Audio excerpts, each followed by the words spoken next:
জ্বালানি সংকট আবহে এবার পেট্রোল পাম্পেও কেরোসিন মিলবে। আবারও কেরোসিন বিলির সিদ্ধান্ত কেন্দ্রীয় সরকারের। শুধু রান্না বা আলো জ্বালানোর কাজে ব্যবহার করা যাবে।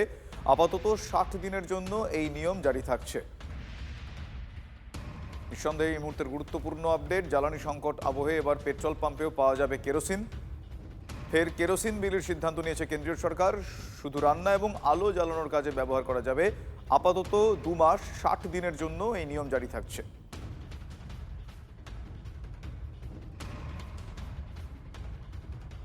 জ্বালানি সংকটে এই মুহূর্তে অন্যতম গুরুত্বপূর্ণ সিদ্ধান্ত কেন্দ্রীয় সরকারের। আপনাদের আরও একবার জানিয়ে রাখি যে এই মুহূর্তে যে জ্বালানি সংকটের পরিস্থিতি চলছে, মধ্যপ্রাচ্যে যুদ্ধের কারণে যে জ্বালানি সংকটের পরিস্থিতির সৃষ্টি হয়েছে, সেই জ্বালানি সংকট মোকাবিলার জন্য সবসময় প্রস্তুত ছিল, আছে এবং থাকবে কেন্দ্রীয় সরকার। এই মুহূর্তে এটা আরও একটা গুরুত্বপূর্ণ সিদ্ধান্ত তাদের। জ্বালানি সংকট আবহে বা পেট্রোল পাম্পেও কেরোসিন মিলবে।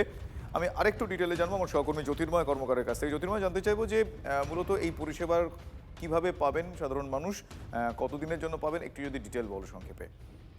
দেখো, মধ্যপ্রাচ্যের যুদ্ধ পরিস্থিতিতে এই মুহূর্তে জ্বালানি সংকট তৈরি হয়েছে, এলপিজির অভাব দেখা গিয়েছে এবং সরকার দ্রুত পিএনজি কানেকশন দিতে চাইছে। আর এর মধ্যেই নতুন করে গেজেট নোটিফিকেশন করে জানানো হয়েছে যে রেশন দোকান থেকে এবার থেকে কেরোসিন পাওয়া যাবে।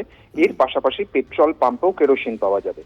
সর্বাধিক 5,000 লিটার পর্যন্ত এই কেরোসিন স্টোর করা যাবে।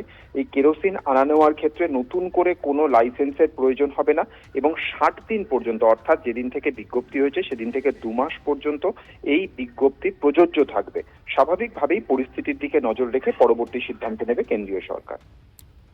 ধন্যবাদ।